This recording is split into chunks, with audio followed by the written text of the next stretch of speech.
request mo? Ha? Anong request mo kung Gatas. sakali? Ha? Gatas. Gatas lang? Gatas lang. Asukal. Bakit ka ba itinali ni nanay mo? Naglayas po ako ng malayo ay. Naglayas ka ng malayo? Dahil Daet? lakad lang yun. Lakad lang? Eh halos ano yan 30 kilometer yan, nilalakad mo. Ilang araw ka nakita ni nanay mo? Isang araw lang. Isang araw lang. Patingin ako ng gapos mo. Ayan, nakagapos talaga siya guys. Ayan. Medyo na-depress po kasi si kuya. Anong pangalan mo? Walvin sa Monte. Kuya Welvin. Si Kuya Welvin po, na-depress po siya. Medyo... Ito po yung sitwasyon ng bahay nila Kuya Welvin. Nakagapos si Kuya Welvin. Guys, welcome back to my YouTube channel. Siyempre guys, this is Kuya Barbero TV once again.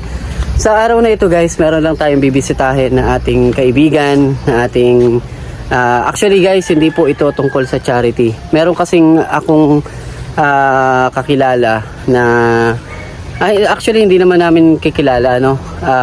Actually ano po, kumbaga parang Bible study lang namin siya. Kumbaga tinuturuan namin siya sa salita ng Diyos. At yun nga, nagulat ako dun sa nalaman ko tungkol sa kanila dahil isa pala siyang viewers ng Team Kalingap at matagal na pala niyang inaabangan si Kalingap Rob na makapunta dun sa bahay nila at makita yung sitwasyon. Actually matagal niya na palang hinihiling na kumbaga sa panalangin niya is makapunta si Kalingap Rob.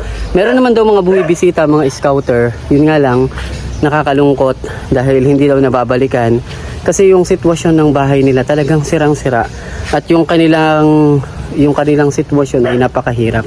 Kaya nga kinausap ko siya, nakakwentuhan at kilalang kilala nila si Kuya Val Santos Matubang, si Kalingap Rob, napapanood daw nila at syempre hinihiling din nila na sana mabisita ni Kalingap Rob at meron silang inaalagaan na tawag dito, naka-wheelchair na maedad na, tapos isa din ang kanilang anak ay nakatali ng kadena dahil nagkaroon ng sakit sa isip, dulot ng depresyon.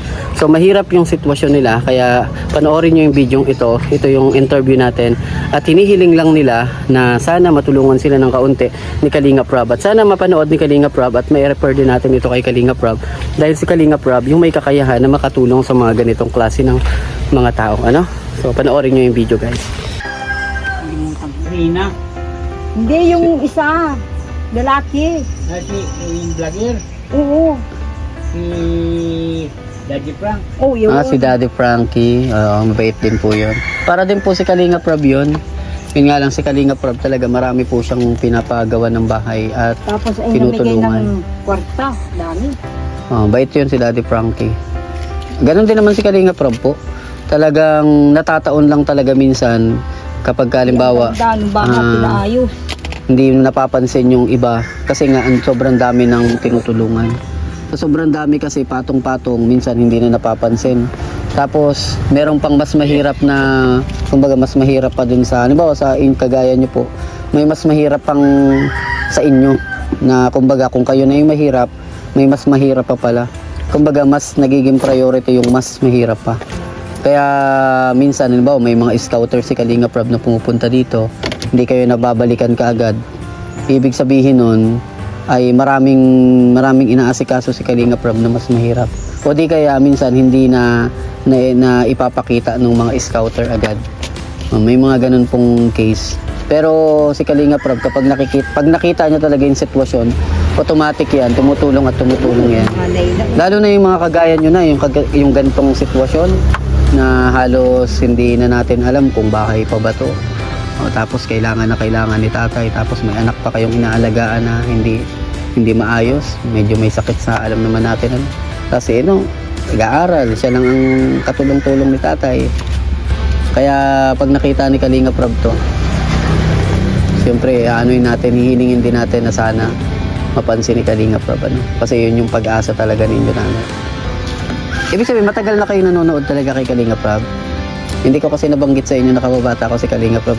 Punta kami dito, hindi ko alam. Kasi baka mamaya may pumunta na sa inyo dito. Na-refer na rin kayo. Pero yun nga, parang natagalan pa rin pala kayo na-refer doon. So, tingnan natin na ipapakita po natin kay Kalingap Rob. Alam ko naman na sobrang sobrang Bait nun pagdating sa mga kagaya ng mga ano, Yung mga ulam poorest to ay, the poor. naglalaba ako doon sa village. Yung pala, mga Labandera po kayo dun sa taas. Ay, nagtanggal na ako. Kaya, Po pala. No?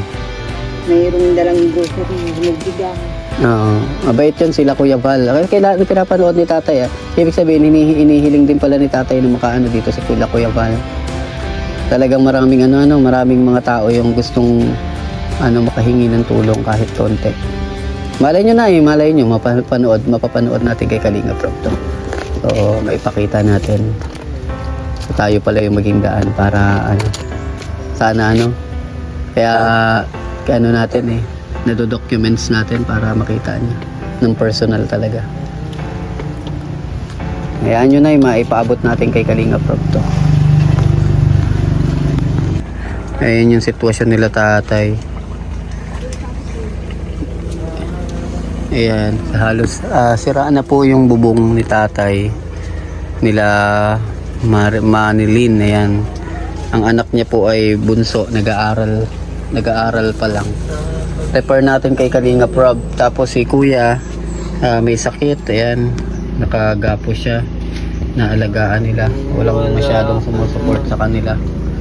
Halos masira na yung bubong nila, yung bahay nila dahil sa wala talaga. Tayo natin kay Kalinga Prab, i-refer natin kung kakayanin, kung ni Kalinga Prab. Kasi bait yun si Kalinga Prab ay baka hindi lang na i-refer po ng ng ilan sa mga pumupunta dito. Sila tatay. Nila punta yung tikon. Wala itong punta talaga. Grabe sira-sira talaga. Wasak-wasak talaga Bagong kanyan. Halos hindi mo na malaman kung bahay pa ba or Nga, buklas nga dyan. Ilang beses na po nagpunta dito sila Bilang kung ilan na yun. Ilang beses na? Siguro mga 5 beses gano'n. Ilang beses na? Ang ulam nila tatay gabi na niluto lang sa rice cooker. Ito yung sitwasyon nila tatay. Ko to kay Kalinga Prab, ipapakita ako. Ako na mismo magpapakita. Kasi pagka to ni Kalinga Prab, yung kumbaga wala siyang masyadong mga project, baka puntahan ka nun dito. Kasi minsan dahil busy si Kalinga Prab, parang yung mga nagre-refer sa kanila, hindi niya napapansin dahil sobrang daming tinutulungan. Halos ang dami kasi tinutulungan nun, kaya minsan yung mga pumupunta dito na mga scouter, minsan nagpapatong-patong. Pero si Kalinga Prab kasi, May Kalinga Prab, yung bang anak ni Kanyo ni Kuya Bal. Kuya Bal? Oo, ni Kuya Bal. Yun talagang Napapanood din sa vlog ay. napapanood niyo po sa vlog si Kalinga Prab. Yan. Napapanood. Grabe, pakita natin kasi ito po yung magiging evidence talagang si tatay ay mas kailangan na kailangan.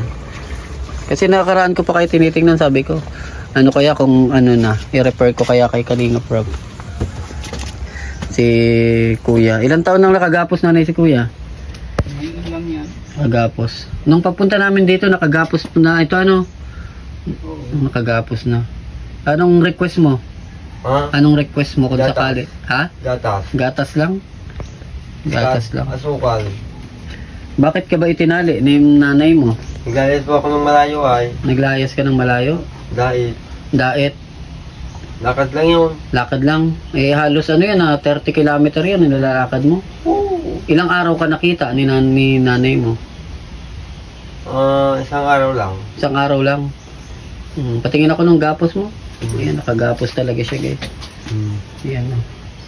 Medyo na-depress po kasi si Kuya. Anong pangalan mo?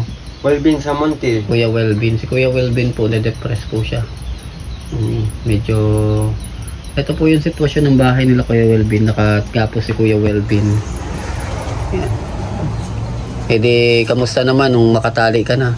Ayos lang. Ayos Ano lang. problema? Ano yung pinaka-hiling mo? Ang pinaka-request mo? Gatas lang. Gatas sa asukal. Gatas sa suka lang. Simple lang doon gatas sa suka lang. Oo, bawal sa akin ang kape ay. Hindi sa susunod, gugupitan kita. Okay lang ba? Magupitan Okay kita? lang. Ayos, walang problema. Tapos- Basta ikaw, sagot kita. Sagot mo ako. Salamat, Kuya Welpin. Kuya Welpin po, anak nila tatay at nanay. ito po yung sitwasyon ng bahay nila. I-refer po natin sila kay Kalinga Prab kung sakali na si Kalinga Prab ay walang masyadong project ngayon. Yan. Si tatay, grabe yung sitwasyon nila guys. Kakaawa bilang isang tao. Siyempre tayo mahirap, yung kapwa mahirap, yun yung nakakaramdam sa sa tao. Tatay, wala mo tatay, at least nakita ko kayo dito na kaya tinatanong ko rin kayo baka kasi walang nagre-repair kay Kalinga Prab, kaya hindi kayo na hayaan nyo tayo pagka nagkaroon to ng update, kung sakaling si Kalinga Prab ay maabala natin ng kahit ilang minuto, baka magkaroon to ng update, sasabihan ko kaagad kayo kay Kalinga Prab. Isa-send ko kasi to ay itong video pong ito. Si tatay ay ilang taon na po kayo tayo di makalakad? Tagal na, no? Tagal. 2008 pa ito ay. 2008. Yung isang anak nyo na lang po pala tatay ang nagsusupport sa inyo, Oo. Yung si Kuya Wilfredo Wilbert, yun na lang po magkano lang po ang sinasahod nun kada isang buwan? Buti kaya po. Sumasahod naman ang commission ay kung nag-overtime kayo, nasahod ng isang araw. Isang overtime. Pagka yung ordinary araw ng panlang, 400, ganun. Parang luto na yan tayo, Masarap po yan, Sardinas na sardinas na may laing, laing ulo. Husay ni tatay, nakakapagluto pa po si tatay. Ganito lang si tatay, pero siya pa rin ang nagluluto dahil gusto ni tatay daw magluto ngayong araw. Ayan, so sinanay po yung asawa ni tatay. Grabe ang sitwasyon nila po. Paano mo, Wenilyn? Mauwi na muna ako. Balikan ko muna sila doon. Sige po. Ito si Wenilyn. Ayan si Wenilyn. Hiyain si Wenilyn. Papakita natin to kay Kalinga Prab, Wenilyn. Kasi Wenilyn ay nag-aaral second year college, Second year college. Tapos siya pa lang po yung nag-aaral. Ay siya po yung nagtutulong dito sa bahay nila nanay, nila tatay. At siya po yung maaasahan dito ni nanay at ni tatay. Si nanay naman ay naglalabandera ka, Nay? Dalawang bahay. Ganito po. Pagka nasa labas ka, ganito ang itsura ng bahay nila. Tatay, ayan. Ayan lang. Mabagsak na po. Ayan. So yun nga guys, napanood nyo naman yung video natin about kila Tatay Wilfred at sa pamilya nila. Na sana merong mga bubuting mga puso na magpaabot ng tulong, magpaabot ng kahit kaunting tulong para sa kanila, at least ay kahit paano makatulong din tayo. Actually tayo po ay babalik para gupitan yung kanyang anak na nakagapos, dahil ang request lang po ng anak niya magupitan, tapos kaunting gatas. Bibili na lang po ako ng pansarili, sa sarili ko na lang pero kung meron mga gustong mag-support, tumulong, ay pwede nyo pong ipaabot, tapos iabot po natin sa kanila para kahit paano sama-sama tayong makatulong.